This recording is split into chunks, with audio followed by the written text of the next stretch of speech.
But what the marketing pulpit is about is strategy. Use social media and stop letting it use you. That's one thing about a business. It's an equalizer. It's a game changer. Lock the refrigerator door. Do not let negativity have another bite. Don't feed it. I may stop at some period, but as long as folks acting the fool, got to talk about it. And one of the things you want to do as a business owner is to create barriers of entry. I'm not busy. I'm just in another era. If we know that women are carrying the burden, they should be paid more, they should be given more flexible work hours.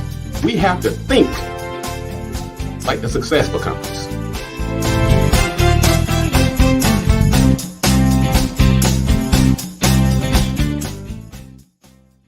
Good morning. Good morning. Welcome to the Marketing Pulpit TV show. I'm Robert Gatewood, your host, and we are here every Friday at 10:30 a.m. bringing you the good marketing gospel. We're not saving souls. We're saving businesses, saving jobs, saving our community.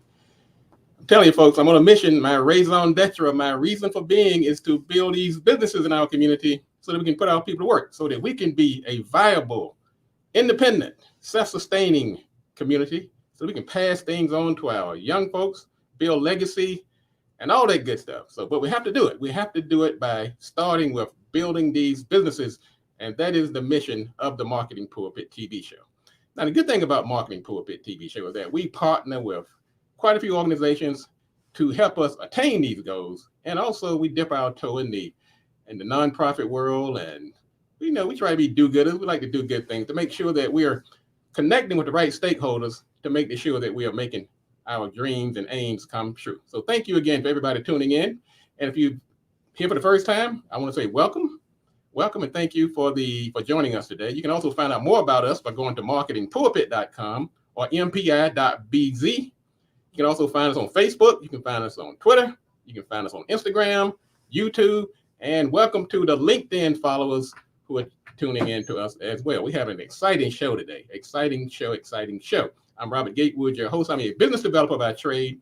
I have a company in Largo, Maryland called Gatewood Marketing and Web. I'm also an adjunct professor at Prince George's Community College. I'm a business consultant for the Small Business Administration, helping companies in the 8A program. I've written 2 books, one called Played in Full and the other Smarter Than the Boss. So I've been doing this for a minute, but I can't do it without you. And that's why we have an exciting show today. Today is a different kind of show. It's a special edition show. We focus on business development on the general, but today we're going to talk about the International Day of Persons with Disabilities. That's December the 3rd, and it's recognized as an international commemoration that's recognized every year on December 3rd. And so I just want to thank everybody for tuning in. But let me tell you, I want to thank a few people before I get into my show today. The first person I want to thank today is Joe Madison. He's on the 25th day of a hunger strike. He's out here trying to get people to pass the Voting Rights Act, and he's a client and friend of mine. So I want to thank him and wish him well on this hunger strike. You can find out more about him by going to joemadison.com. I also want to thank Miss Phyllis Randall, who has been so diligent in working with the disabled and helping us put this show together with the sisters of Eta Phi Beta sorority. Great group of young ladies, and they have been out there on the front line pushing this agenda, advocating for this worthy cause. I want to thank them as well. Also, I want to thank the people over at the Women's Business Center in Bowie, Maryland, over at the Bowie Innovation Center in Bowie. And they've sent a lot of people over here to my company. I want to tell a quick story. Before we get to our guests. Got a great guest of people coming up later on. Miss Collette, Mccurdy Jackson. We're going to have Miss Jamie Brown, Miss Juanita Pugsley, and Miss Sandra Bradfield will be joining us today on the Marketing Pulpit TV show. So don't go anywhere. But before they get to that, I got to tell them a quick story. I'm going to jump right in. Well, anyway, I'll tell you how purpose works. I talk all the time about purpose. You hear me talking about purpose and your raison d'etre, your reason for being. Well, anyway, early in this week, and really most of the month, I've been telling people, so look, I can't take any more clients because I want to focus on the clients that are aligned with my purpose. And I want to focus to make sure that I'm giving them the type of service that they need and deserve. So I get a call from a young lady. And this, I'm telling you folks, you can't make this stuff up. So she called me and she said, I was referred to you by the Women's Business Center over in Bowie. And so I listened to her. I'm like, well, I've already made this proclamation that I'm not really taking on any new clients this year. But I'm saying to myself, if it's aligned with my purpose, we'll think about it. Anyway, she told me, so we set up an appointment and we had the conversation. And when she started telling me what she was into, she was she worked over at Children's Hospital, and her passion was severely disabled children and adults. I was like, wow, now isn't that kind of strange? Because I had a couple of months earlier had already decided I was going to do this show on December 3rd. And when she told me about what she was doing, and I'm still saying, well, look, I'm not sure this is I'm busy right now. I have a lot of clients. I'm working with Joe Madison. He's out here starving for food. I'm working on this political campaign. I'm doing this book for this client and so forth. But anyway, there's something kept gnawing in me. You know how your purpose will keep you up at night. It'll wake you up in the middle of the day to shake you into your consciousness. And so I get a call this morning. I'm coming to work. I'm still kind of toying with this whole idea. And on the International Day of Persons with Disabilities, this young lady calls me and said, Mr. Gatewood, I would love if you would work with me on my campaign to bring these services to severely disabled children and adults on this particular day of all days. That purpose is something in it. It is something we can't always explain it. We can't always make sense of it. But when you tie something to your purpose, well, one of my purposes also has been giving. And so I'm gonna ask you a quick question today. Does giving become you? Because when you give and you are aligned with your purpose, it attracts things. People come into your life that you hadn't planned on. People come into your life that's going to help you fulfill your purpose. So I'm going to ask you today, giving is a good thing, but does it become you? When you do something often enough, it becomes you.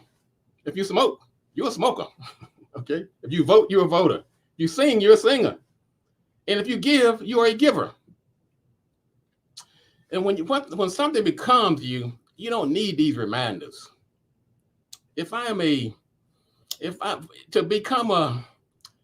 becomes you, you don't necessarily need a holiday to remind you, or a month to remind you to acknowledge people's rights and to advocate for justice. You don't need a whole month of February. You don't need a Tuesday giving day like we had this past Monday to remind you to give if giving becomes you. If you are a true giver and you really advocate for people with disabilities and making sure that these people have a quality of life that they deserve, we don't need an international day for persons with disabilities. If giving becomes you, well, I'm just going to say this. And it's just a challenge, because sometimes people give for different reasons. Some give because it's intrinsic. It's part of who they are. Some do it because others give. And some do it for financial gain. Whatever your reason, it's a good thing. And I'm not going to judge anybody and tell them how or why they should give. But all I would do is say this. If it becomes you, let's do it all the time, because good things will happen. And what we're going to do, we're going to take a quick break. When we come back, we're going to bring up our first guest of the day, Miss Collette Mccurdy Jackson. And she's going to tell us about this International Persons with Disabilities Day and what their organization, 85 Beta Sorority, is doing to make these things happen. And we're so proud and honored to have them to join us this morning with our other guests. So I want you to do is just hang on for a minute. This is the Marketing Pulpit TV show. I'm Robert Gatewood, your host, and we'll be right back in a moment. So don't go anywhere. But what the Marketing Pulpit is about is strategy. Use social media and stop letting it use you. That's one thing about a business. It's an equalizer. It's a game changer. We have to think like the successful companies.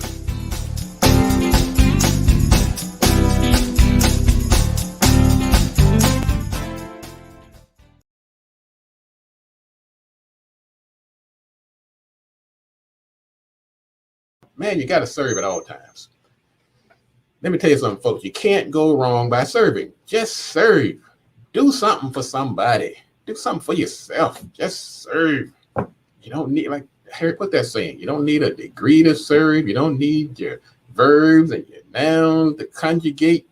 You just serve. Get out there and do something. Many people out here, they're kind of lost and wondering what to do with themselves. They're suffering from hard times. Their business might be doing badly. Their personal lives may be in shambles. But one thing about it, you can't go wrong by serving. No matter how bad you think things are for you, somebody else is doing worse. So what do? Stop feeling sorry for yourself and get out there and do something. Serve. Help somebody. Do something for somebody else. Take that emphasis off yourself and put it on others by serving. Welcome again. That's right, ladies and gentlemen. We have to serve. You have it in you. We just have to do it. While we're waiting on Miss Mccurdy Jackson, I'm going to bring up Miss Jamie Brown. She's the president of the Maryland Learning Disability Association and parents, and she's the parent of a disabled school-age child.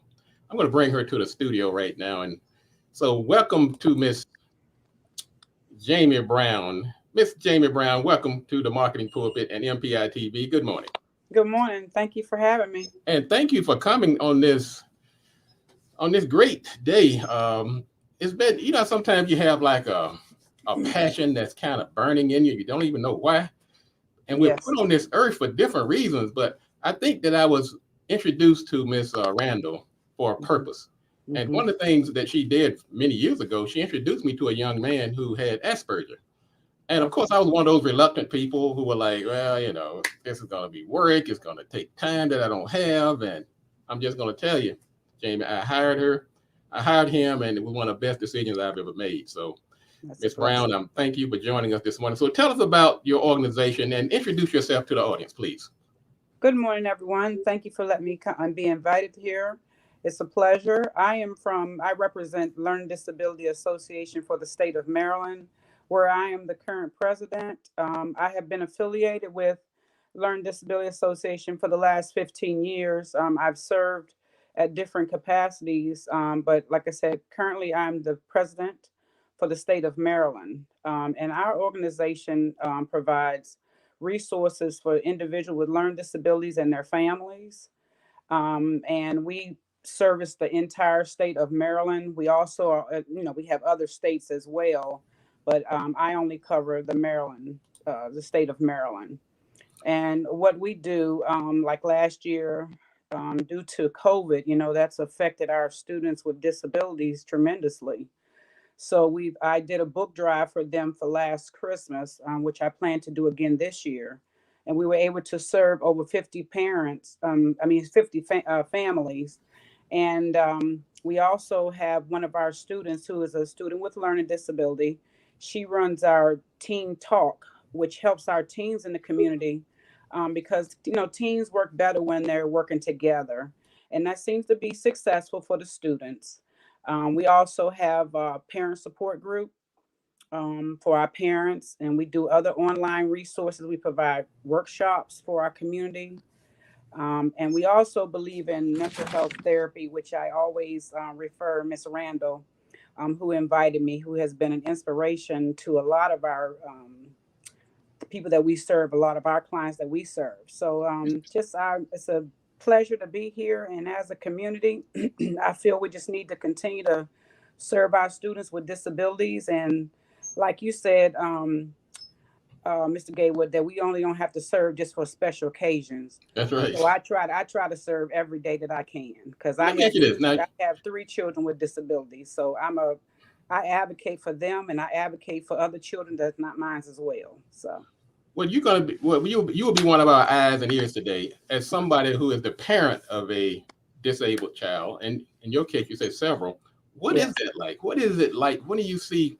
I mean, we're in this country, the land of plenty, and I imagine it must be frustrating. And I'm not going to put words in your mouth, but to see all the resources that this country has, and then somebody like yourself who have these challenges, and you have this, and I say also opportunities to do great things. I mean, what is that life like? Just give us a quick inside view. It's very stressful, but at the same time, it's rewarding, because as a parent, I've never given up. I mean, I could have, but I started with my first son, who is now 27, who told me that he's probably won't go to college. You should probably just get him in a trade. But my son has completed his bachelor's degree. He is now working on his master's degree. So with all things possible, students with disabilities can be successful. He holds his own. He holds a full-time job. He has his own apartment. So we can't say what these kids can't do. That's why I say, as a parent, we have to advocate for our kids and be there and never give up. You know, my son, who is he plays now. He was recruited to a number one football team, and they said he wasn't going to college either. But my child has been accepted to 6 different colleges. He has a 4.1 grade point average, and he is playing football. And to God be the glory, he's going to get where he needs to go. So we just have to be there for our children and support our kids, and just never give up. And as a community, we got to help other kids, because I've helped many kids with disabilities through our pandemic. I was on there on that virtual, helping other people's kids, as well as my own children, because they were struggling. But we have to, as a community, work together. Thank you for that story. I want you to stick around because we're just going to have a conversation here today, because I want people to understand what this means, how they can support, what other organizations are doing. And I'm just glad that my organization has hitched its wings to this worthy cause. And like I said, thanks again to our sister Randall. I'm going to bring up the president of the Eta Phi Beta sorority, who is also one of our co-sponsors today of this show, because folks, we are a marketing and business development show. Yeah. But we don't operate in a vacuum. Mm-hmm. You can't be successful in one part of your community and the other part of the community suffers.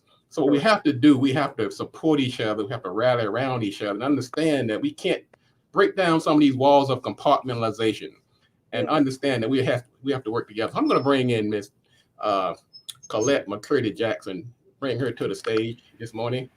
Good morning, Ms. Jackson. Thank you very much for joining us this morning. Good morning, Robert. Good morning, Ms. Brown. Good morning. Pleasure to meet you. I am so honored to have you to join us this morning from your esteemed organization. And thank you again for helping sponsor this show and bring it to the fore. And you and Sister Randall, we worked in the past, and I just knew that we had another opportunity to get together and bring awareness to this cause, then you would always be available, and I appreciate you for that. So why don't you do this? Once again, tell us about the date itself, the day that we are commemorating, and a little background on your organization and what you're doing to help further this cause.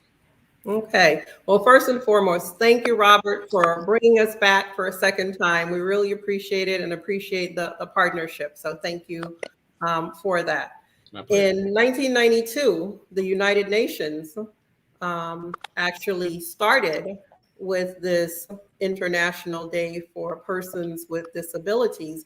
And their intent was to just bring awareness to this population and to let the world know that these individuals need to have the same rights, the same access to the same resources that people without disabilities are entitled to. So that was the intent back in 1992.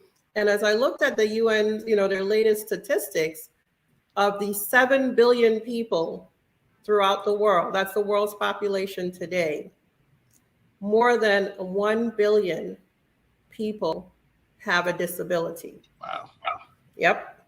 And, when you look at that number, it's not people in, you think, third world countries where they don't have access to resources or services, but more than 80% of those people live in developing countries, countries like our United States. That's right. That's right. They're among us.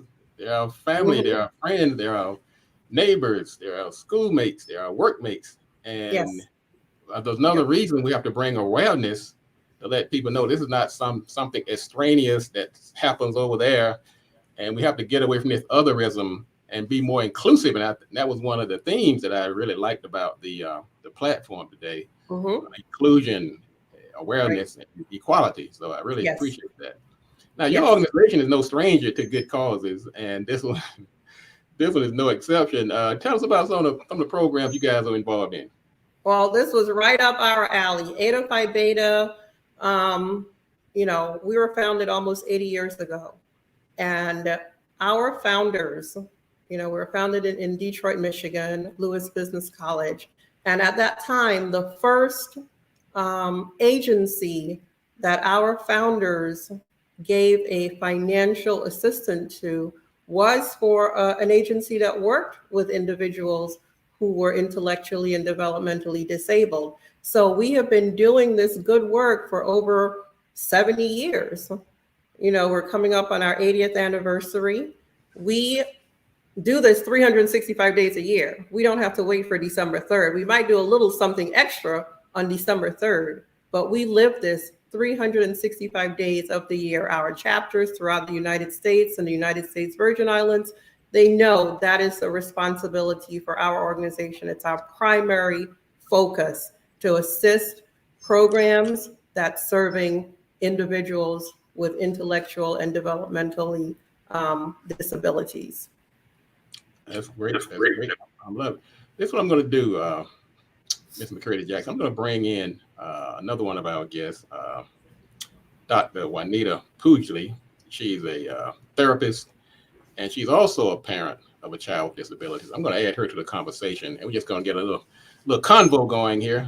So hang on there. Let me bring her to the stage. Good morning, good Dr. Pughley. Good morning, Mr. Gatewood, and to Ms. Mccurdy Jackson and other guests. Thank you for having me. Thank you for joining us this morning. Well, why don't you do this? Introduce yourself. Let us know who you are and what brought you out today. You have, of course, this occasion is really close and dear to you. So why don't you give us a quick introduction of yourself? Well, a quick introduction would be that I worked for Prince George's County Public School System as a physical therapist with children for 30 plus years. And as you said, I have a son who has a disability. I also started a business after I retired to help young adults with disabilities called Home Life Coaching, where I teach them daily living skills. And so I've kind of been involved in a lot of different activities and programs, and here in the county, the ARC, the One World Center for Autism. I've worked and I've served in these organizations, the ADCAC, which is a grassroots advocacy organization, just trying to be there and be influential in getting services and help for our children and adults with disabilities. Now, why don't you do this? Let us know. I'm going to bring my other guests back on. We just have a conversation here, but tell us about some of the resources that are available for people with disabilities that you have discovered over the years that you can alert the audience to. Well, from my perspective, from my end, what I found with my own child, again, I joined the ARC of PG, and that was very helpful to me because a parent has to be the child's advocate, and they have to be an informed advocate. So I joined the ARC. There's the ADCAC, the Adults with Developmental Disability Citizens Advisory Council. It's a kind of a new grassroots advocacy group that parents and young adults with disabilities have formed and come together to find out different things that need to be taken care of, advocated for here in our county. We have the League for All People with Disabilities in Baltimore. There, my son went to camp, Camp Greentop. Again, I mentioned the One World Center for Autism here in, I believe it's Lanham, Maryland. My son participated in Cub Scouts, Little League. There's a bowling league for individuals with disabilities called the Family, Friends, and Funds Bowling League in Crofton, Maryland. So there are a lot of things that our parents can get involved in, to get informed, and places that they can go to take their children to get assistance and be social skills out in the community. Don't forget the park and planning has many things for individuals with special needs. So that's just a few of the things that we have been involved with. Let me put a question to Ms. Mccurdy Jackson. Now, your organization obviously is doing great things. How do we find people that need this kind of help? Well, I think with the work you do in the community, they said you tell two friends and they tell two friends and so on and so on. So word of mouth is powerful. We have members in our organization who were enticed or interested in becoming members because they had a relative or a child with, as I saw someone put in the chat, different ability or different able as opposed to disabled. So that attracted us, or them to us. The fact that we were working with these, that population. So you do good work, and your work speaks for itself, and the word gets out. But we're in the schools. I know today my chapter. I'm here in sunny South Florida, and my chapter is going to distribute some items to a classroom at one of the elementary schools or middle schools, I believe. So, there are those types of things you hear.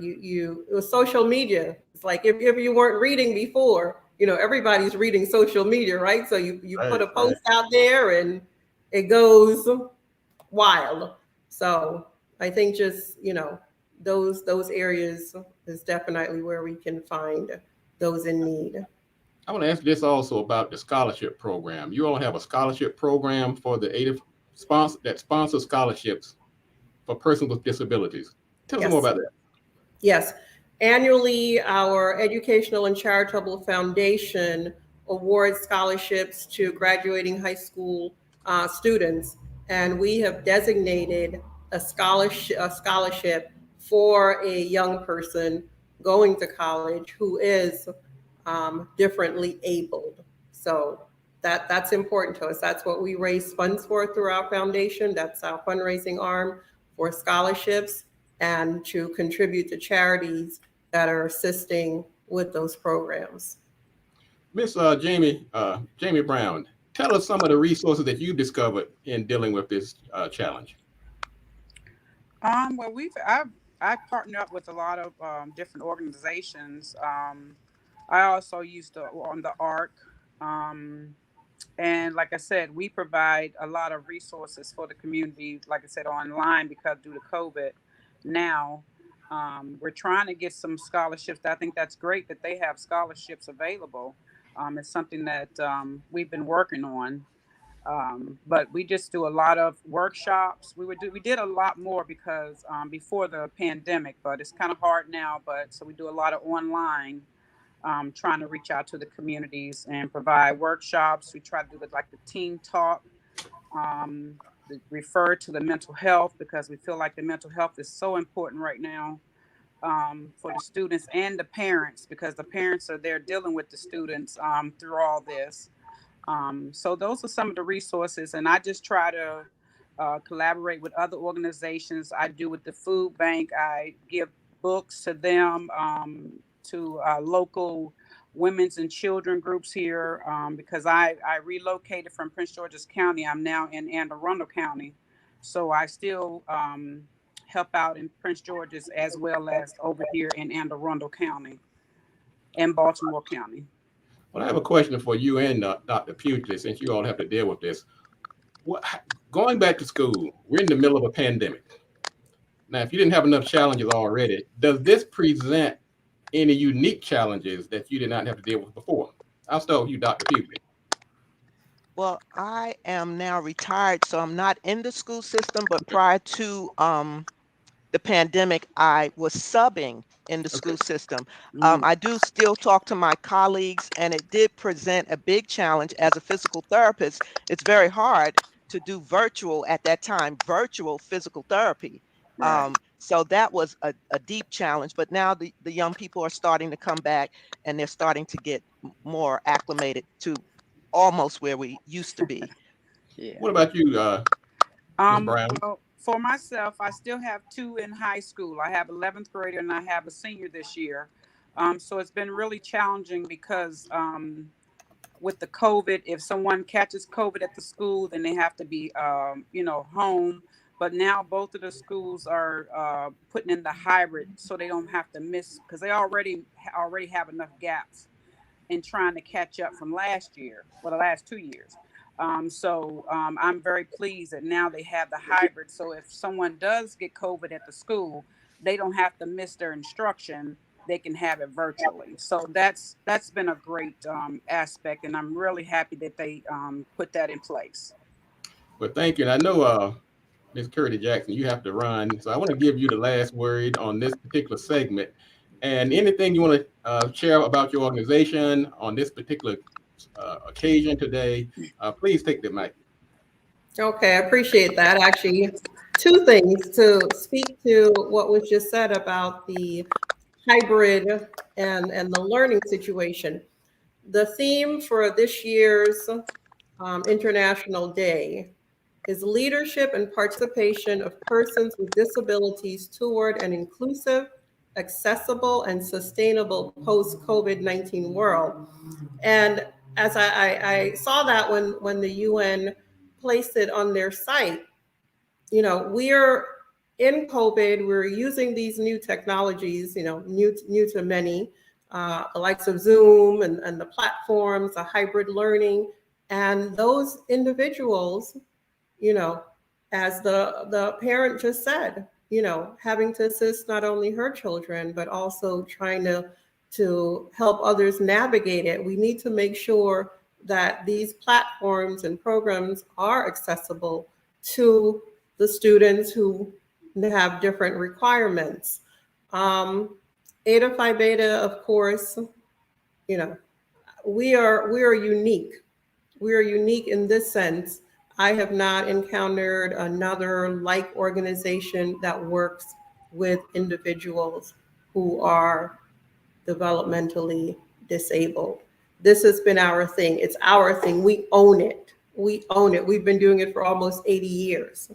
So I think we have some expertise in that area. And, you know, one of our newest members, or maybe two that I've spoken with, you know, they have family members. So it was just a breath of fresh air to know that an organization such as Eta Phi Beta Sorority exists and they can meet like-minded people working towards the same goals. So our website, www.etaphiBetaSorority.com. We are out there to link to our charitable foundation. We just did Giving Tuesday, raised some funds. And again, those funds were raised to assist with programs servicing those individuals. So thank you, Robert. I leave you in good hands. I know my first vice president is on, and hopefully, you know, she will fill in for me. But yes, I must run. All Eta Phi Beta women are busy women. So Well, thank you again, Collette Mccurdy Jackson, again, for taking the time today and coming out and speaking with us and sharing your organization's insights and the great things that you're doing. And we need people like you out here advocating for people who have challenges and just people that have needs in general. So we're going to take a quick break. When we come back, we're going to bring Miss Jamie Brown and Miss Juanita Pugley back, and we're going to look for Miss Bradfield. As soon as she comes and we're going to join us, I'm going to give everybody a chance to wrap things up for us. So thank you again, everybody. This is the Marketing Pulpit TV show. I'm Robert Gatewood, your host. We are here every day, every Friday at 10:30 a.m., bringing you the good marketing gospel. We're not saving souls. We're saving businesses. We're saving jobs. We're saving our community. Don't go anywhere. We'll be right back in a moment. But what the Marketing Pulpit is about is strategy. Use social media and stop letting it use you. That's one thing about a business. It's an equalizer. It's a game changer. We have to think like the successful companies.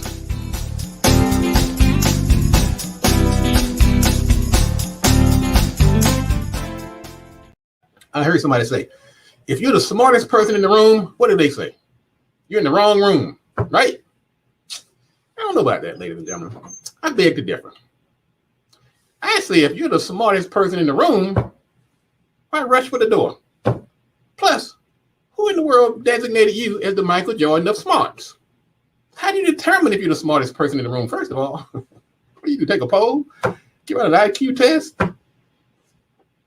That's a little immodest if you ask me. I mean, you may be, but I'm not sure that's something you want to brag about and tell everybody, look, all these folks in this room with me are my intellectual inferiors. So I say before you rush for the door, before you grab your oversized hat, I say before you declare yourself the smartest person in the room, and it's by chance you do, instead of rushing for the exit door, why don't you do this? Stick around a while. Share some of that knowledge. Female workers report higher stress. And that's a non-story. I mean, we've always known that. But what are companies going to do about it? Much of the burden of this pandemic has been borne by females.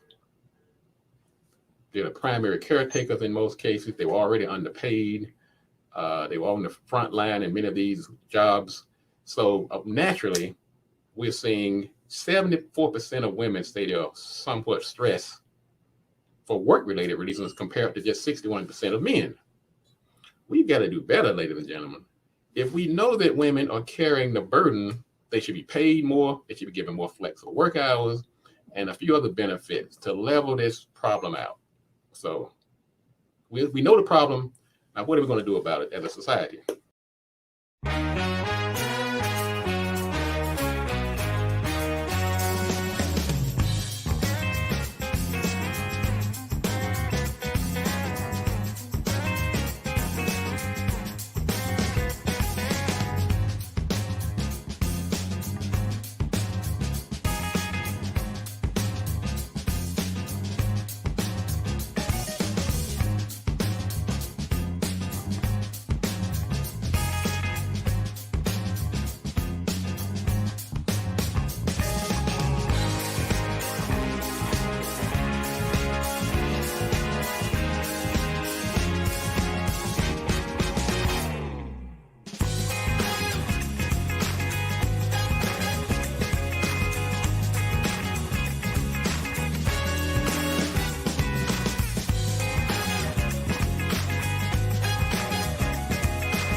Welcome back to the Marketing Pulpit TV show. I'm Robert Gatewood, your host, and we are here every Friday at 10:30 a.m.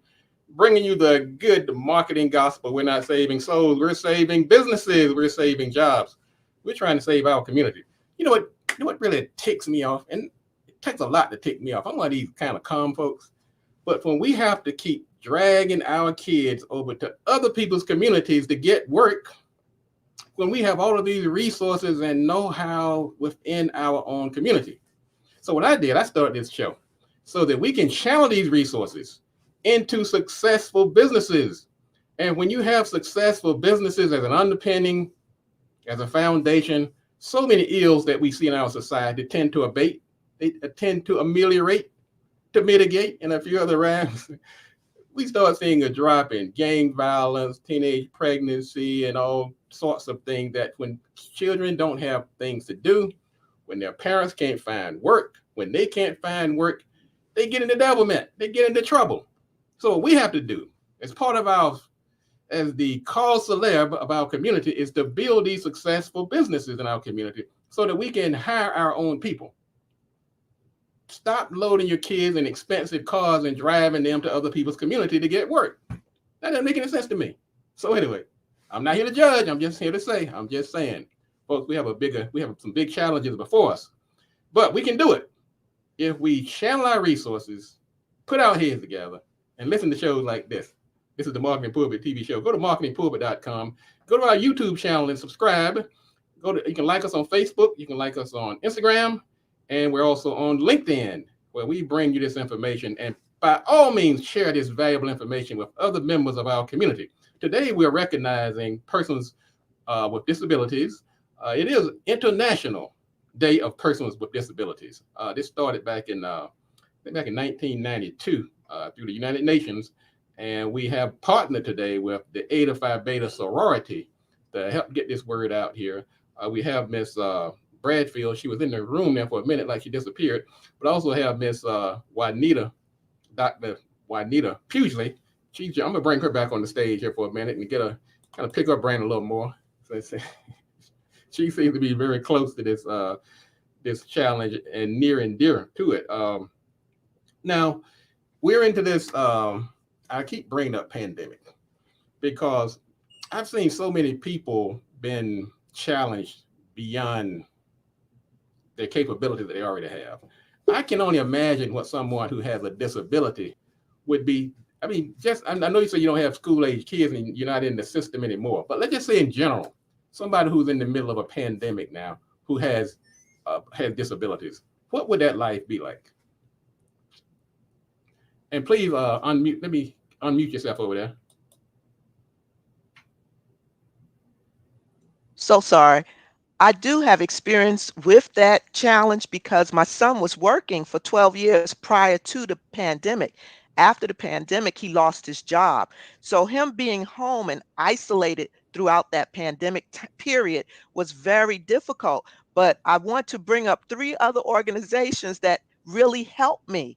Okay, First of please. all, it was the ARC of Prince George's County that helped provide, some resources for him that he could do virtual interactions. The Spirit Club, it's an organization that was developed for individuals who have challenges to learn to exercise. And the Spirit Club went virtual, which they were always in person, but now they do both. So my son was able to exercise every day, different kinds of exercises. And then you have Prince George's Community Resources, PGCR. They have all kind of resources and all kind of virtual and in-person things that our young people can do. I actually teach a virtual cooking class because of the pandemic through PGCR. And I have about 12 young adults who come. And so there were other things that the pandemic created a virtual space for other organizations to be able to reach out to our young people. I love it. I love it. I'm glad you're out there in the trenches making it happen and really providing these great resources. And if you can send me an email, I can put some of these resources on our website. We'll be glad to share it on our social media platforms, because on this particular day, International Day of Persons with Disabilities, we're going to be championing this cause. And anybody who knows somebody who needs help, needs support, they can reach out to me and we'll put you in touch with the resources that you need.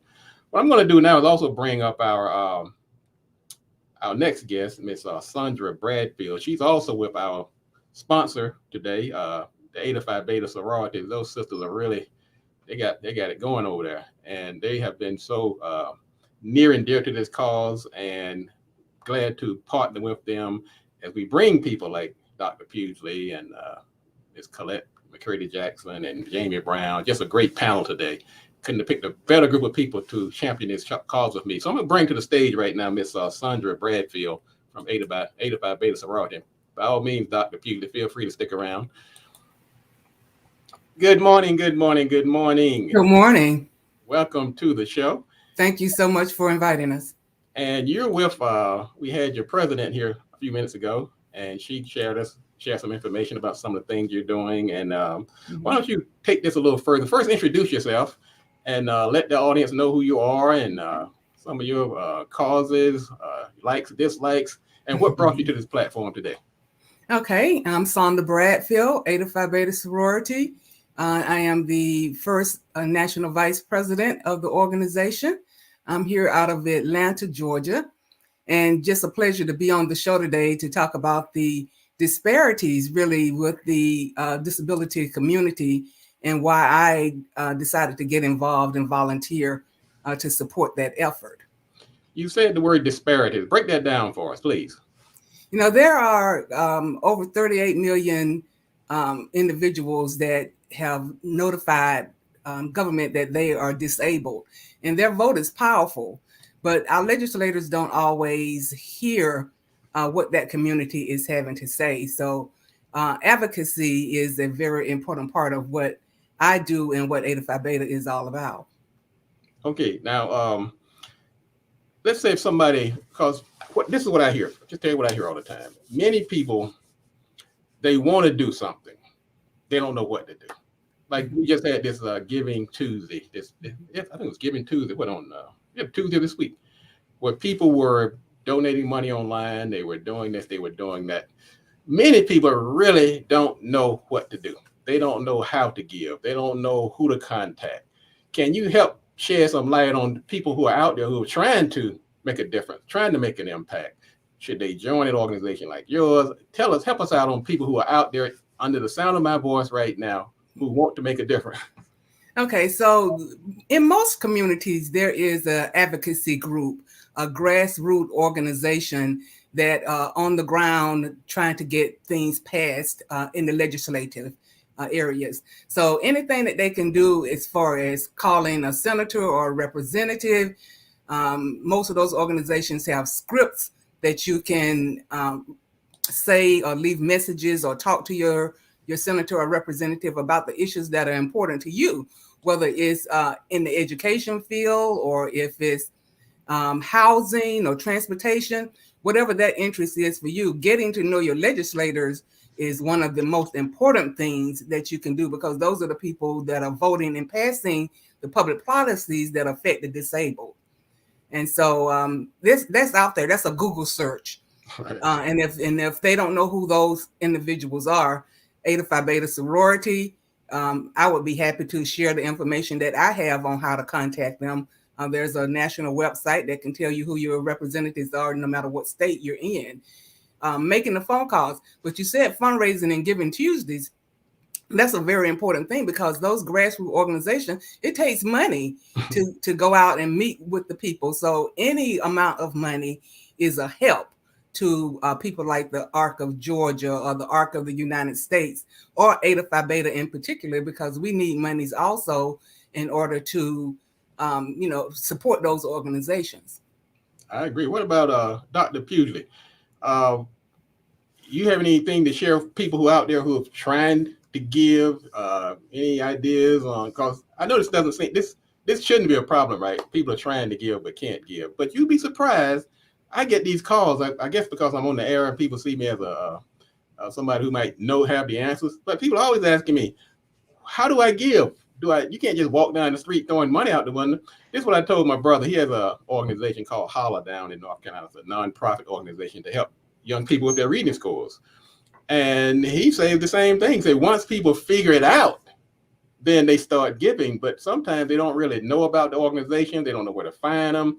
Is it more to it than just a Google search? Is there other ways that for people who maybe not as computer savvy? Well, I guess as was already said, word of mouth is a good way to find out about organizations. Just like me telling you about the ARC of PG. Yes, that is an organization you can contribute to. The One World Center for Autism is another local organization here in PG County that services the entire county and outside of the county that we should contribute to.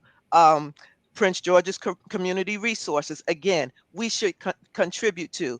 The ADCAC, which is the grassroots advocacy group here in Prince George's County. We can contribute to these organizations. And what I'm going to say, if you're under the sound of this voice, of my voice, and the good doctor and Miss Bradfield, share this information. You can share this show.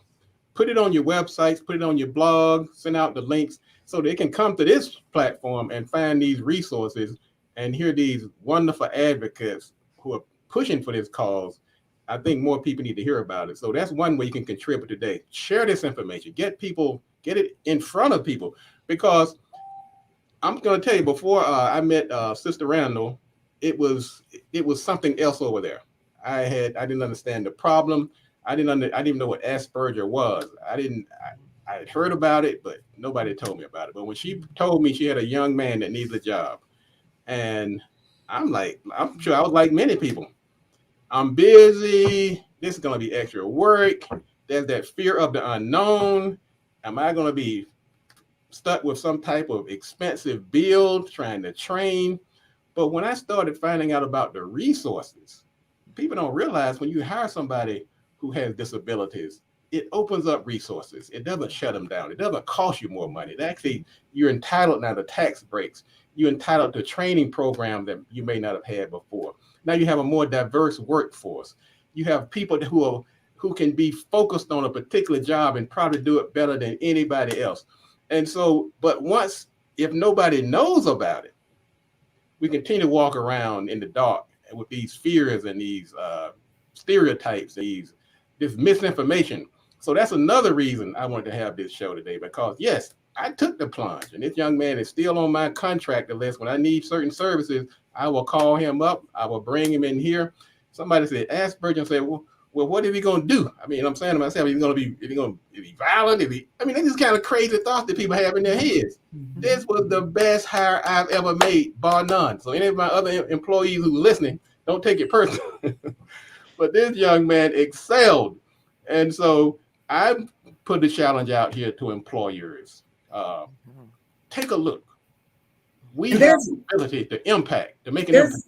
There's one other area with the Arc of the United States for what Eta Phi Beta did was we contacted them, and they were the ones that built a list of contacts for every area that we were in, that our chapters were in. They gave us the contact name, they gave us the address, the phone number, so that our chapters could then reach out to whatever ARC was in their area. You've heard 2 or 3 of them mentioned here, but they are more than willing to work with anybody to come up with who is in your area that you can support, whether it's advocacy, money, volunteering time, whatever it is. But they built that list for us for Eta Phi Beta. So that was a great help to us.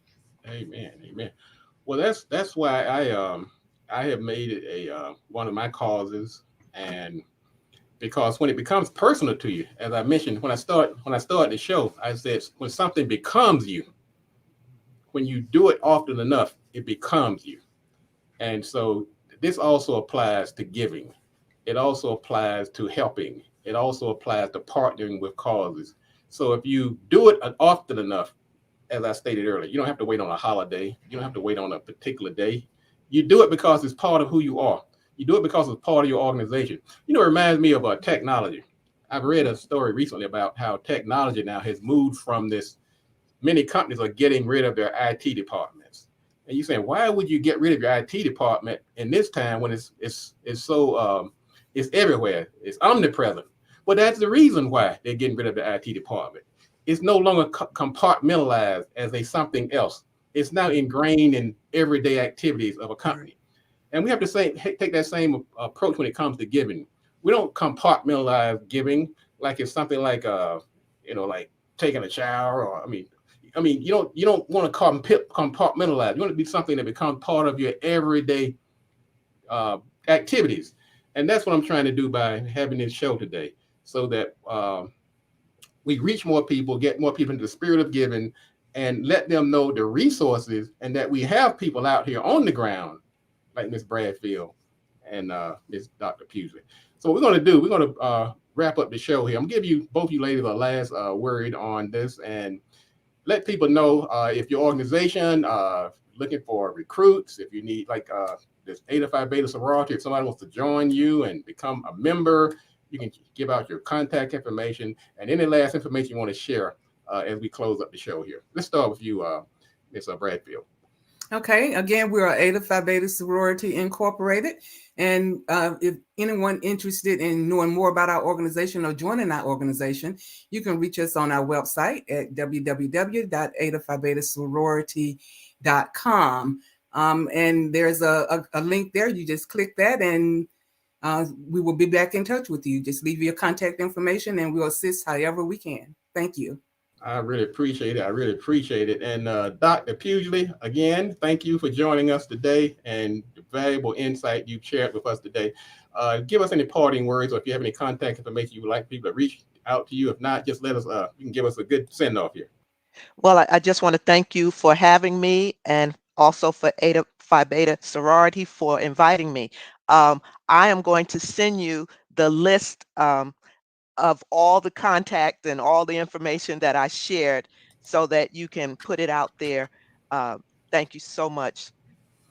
Thank you very much. Well, I'm going to take a quick break. I'm going to come back and wrap things up, and I'm going to say goodbye to my guests.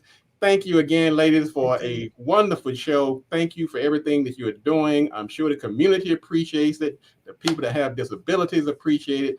I appreciate it, and you're doing a great thing for our community, and I can't thank you enough. So thank you again from the Marketing Pulpit TV show. Thank you. And we're going to take a quick break, ladies and gentlemen. When we come back, we're going to wrap things up here. This is the Marketing Pulpit TV show. I'm Robert Gatewood, your host, and we are here every Friday at 10:30 a.m. bringing you the good marketing gospel. We're not saving souls, we're saving businesses, saving jobs, saving our community. So we're going to take a quick break, and we'll be right back. I'm not busy. I'm just in another era. Lock the refrigerator door. Do not let negativity have another bite. Don't feed it. If we know that women are carrying the burden, they should be paid more, they should be given more flexible work hours. I may stop in some period, but as long as folks bag the food, got to talk about it.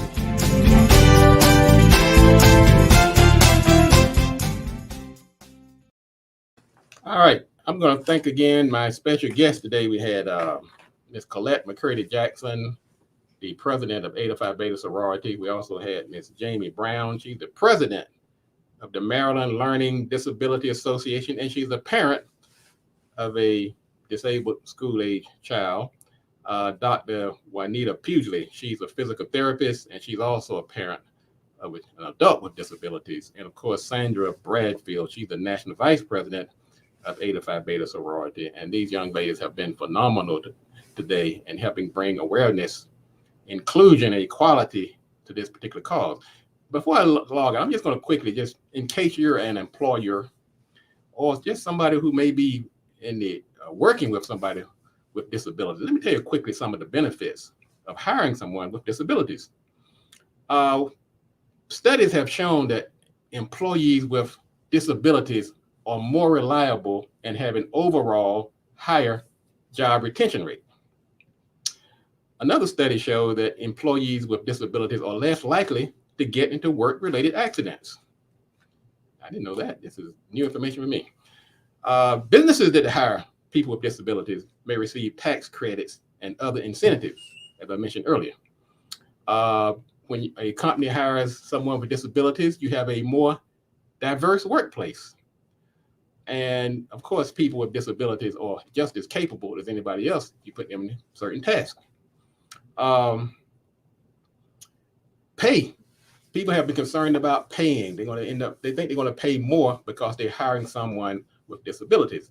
That has not been proven the case because many of the salaries are offset by programs, federal, state, and local programs. So it can reduce your pay and your training time.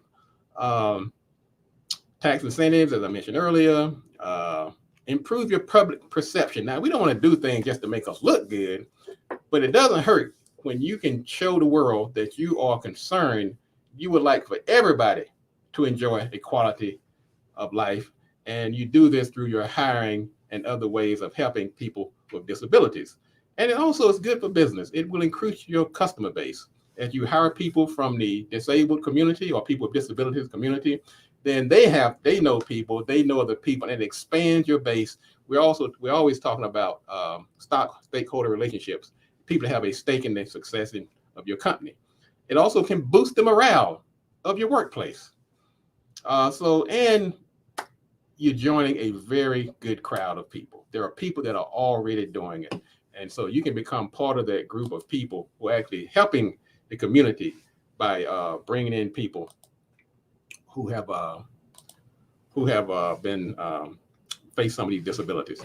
So what we're going to do, ladies and gentlemen, we're going to wrap up the show for today. I'm going to thank you again for joining us on the Marketing Pulpit TV show. I am Robert Gatewood. I'm your host. You can find out more about Marketing Pulpit or MPI TV by going to mpi.bz or marketingpulpit.com. You can also find us on Instagram. You can find us on Facebook. Subscribe to our YouTube channel. And we're also on LinkedIn. And one of our goals, our purposes, our raison d'etre is to build these strong businesses in our community so that we can put our people to work. And occasionally that means partnering with organizations as we take a more holistic approach to this problem by bringing in people like the Sisters of Eta Phi Beta Sorority. I want to thank everybody else again for tuning in. Some of my regular folks who tuned in, Mr. Brown. I see a lot of new people have joined in today. Norma, Mary, I see Cynthia, I see Janice, Veronica, Loretta, and the name goes on, Maddie, and so forth. Thank you again for tuning in. By all means, feel free to share this information. Make sure that we are taking care of our citizens, our fellow people that have facing disabilities and challenges, particularly now during this time of giving. We're about to enter the season of giving. And so what I'm going to ask you to do is maybe cut back on some of your gratuitous spending this season, and let's reach out and help people in the community by joining organizations, by contributing, by just helping people out who actually needs help. That's going to be our theme the rest of this month. So thank you again. This is the Marketing Pulpit TV show. I'm Robert Gatewood, your host, and we are here every Friday as we bring you the good marketing gospel. And as I say at the end of every show, if you want to be successful, you got to do these three things. Do the right thing, do it at the right time, and you got to do it right. Enough talk. Let's get to work. But what the marketing pulpit is about is strategy. Use social media and stop letting it use you. That's one thing about a business. It's an equalizer. It's a game changer. We have to think like the successful companies.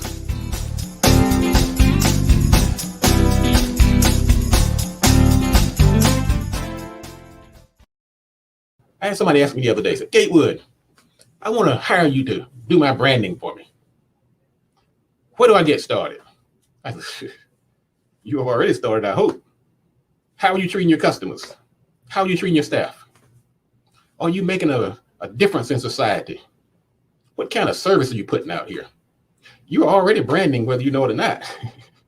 The key is it the type of branding you want? You are messaging in every decision you make in your company. That logo that people claim to be the brand is just the iconic representation of the brand that you've already developed. Does the brand that you have already started represent where you want to be?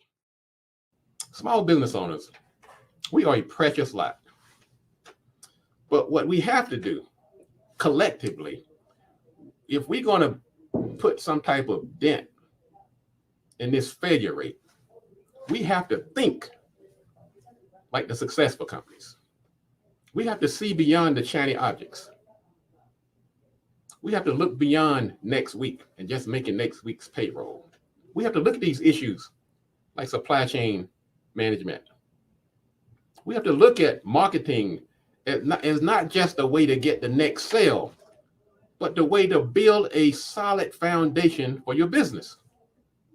That's what separates the marketing pulpit from all these other shows. And I'm not knocking them. They have a very vital role. If their role is to get sales in the door, then I say more power to them.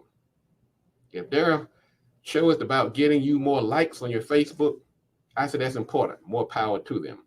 But what the marketing pulpit is about is strategy. How to take these resources, how to take these vehicles, how to take these channels and turn them into a strategic plan that builds a solid foundation for your business so that you can be sustained for years to come, so that you can pass this business on to the next generation.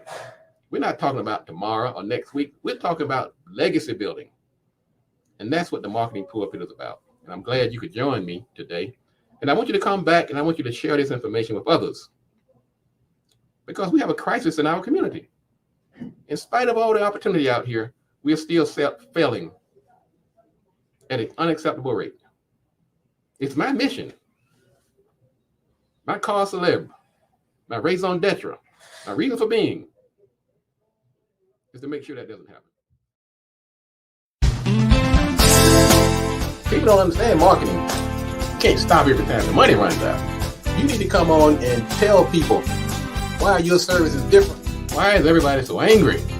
Airline passengers biting the TSA agents. I mean, it reminds me of one of those zombie apocalyptic movies. And as a community, collectively, we're going to be taken more seriously if we have that strong economic foundation. Do the right thing, do it at the right time, and you have to do it right. Enough talk, let's get to work.